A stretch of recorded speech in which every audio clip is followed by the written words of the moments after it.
but I know it's off topic for today. But how did they build all those castles in Britain, given the 360 days of rain each year?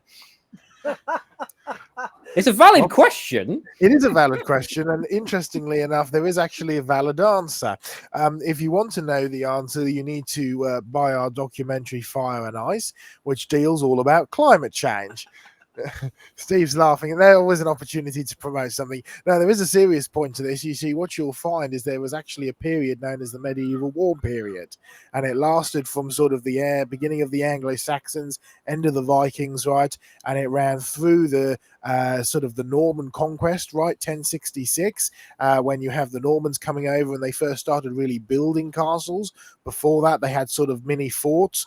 The Normans introduced what was known as the Motte and Bailey system, where you would have a man-made hill with a keep up on the top, the sort of fortified castle, and then you'd have a wall around the bottom where the villagers would be, and they could sort of run into the keep if there was ever any danger. And that sort of started off as the wooden structures. Then it got changed into stone structures. Great big huge thick walls, by the way, big blocks which were filled up with rubble and cement and stuff, lime cement in the middle of it. But you'll find that the medieval warm period, which lasted up until sort of the early 1300s, before you started having a cooling at about the end of the 1400s, and by the 1600s we were in the middle of the Little Ice Age. And so there is actually a very important point to this question, or a very real point to this question. They built those castles in Britain despite the 360 days of rain, because there wasn't that amount of rain and it wasn't that cold. We have a noted historical record both from the time of the Romans all the way through to the present day, which includes at least 2 major warming periods and at least 1 major cooling period. And now we're back up on the warm, and Lord, please let it get warmer, because it's freezing over here at the moment. So yes, we have a history of climate which is up and down and up and down, and has been for the last 200 years of recorded climate. Any comments from you, John? Yes, I read a letter from a Roman centurion sent home that's on file in the Manchester Museum, if I remember correctly. And it simply says, "Dear Mum, the weather is not very cold at all." And away he went, describing the weather up in the Manchester area.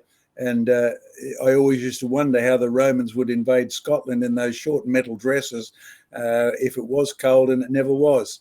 Right, the cold came later.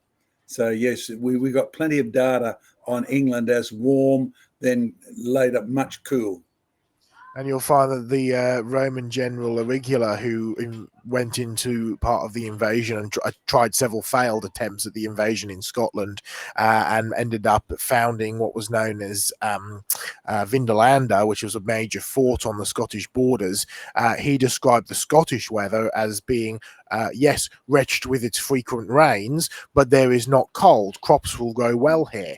In fact, the Britannia, the British Isles, right, were known as the breadbasket of the Roman Empire because it was so good for crops, because the climate and the weather was so good. It does lead to other amusing stuff, because you'll find in Vindolanda there was also another written letter being sent home to his mum, who again mentioned the weather. This time it wasn't cold, Mum, but it's so wet I need some new underpants, so can you please send them to me? You get some amusing little things as well like that. But there we go.